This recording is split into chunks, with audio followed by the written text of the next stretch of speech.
that is why even Musa alayhi salam says, أعوذ بالله أن أكون من الجاهلين. It doesn't mean that I seek refuge of Allah to become from the ignorant, those who don't know. He also is asking refuge from Allah. Ya Allah, don't let my anger, my emotions get so strong that I do something I regret later.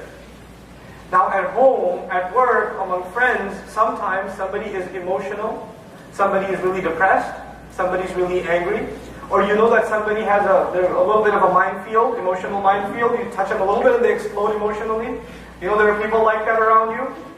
You should have the common sense as a slave of Ar-Rahman not to poke and prod with those kinds of people. And if you talk to somebody in your family, you walk into home, a husband and wife, you walk into home, you look at your wife's face. And if you know your wife's face will tell you everything that happened that day.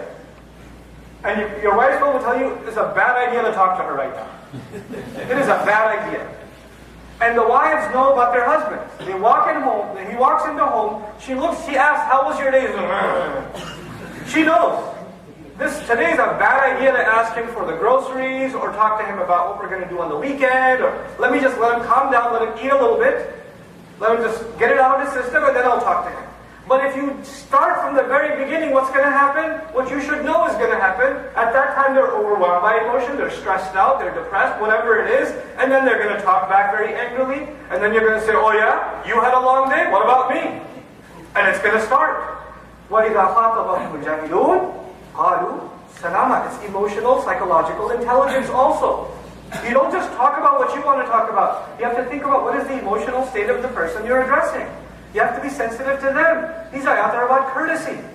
Not only are you humble in and of yourself, on the way you carry yourself, you consider what other people are going through before you say something to them. Maybe this is not the best time to give your son a lecture. Maybe he's a little stressed out right now. Maybe he's a little, overwhelmed. Maybe find a better time. Maybe it's not the best time to tell your wife she did something wrong. Maybe you could find a better time to do that. Maybe right now she's under a lot of pressure, So and especially us Desis, right? The wife is cooking, 2 kids are hanging off of her and all this stuff, and you're like, hey, you forgot to put salt in here? Come on. Find a better time. Hey, this was amazing. A little more salt next time, it'll be like from Jannah. You can do that, You can do that. But just take it easy, don't say things. Don't say things at the wrong time. This is what إِذَا خَاطَبَهُمُ الْجَاهِلُونَ قَالُوا سَلَامًا. May Allah Azza wa Jalla make us of those that are sensitive when they open their mouth.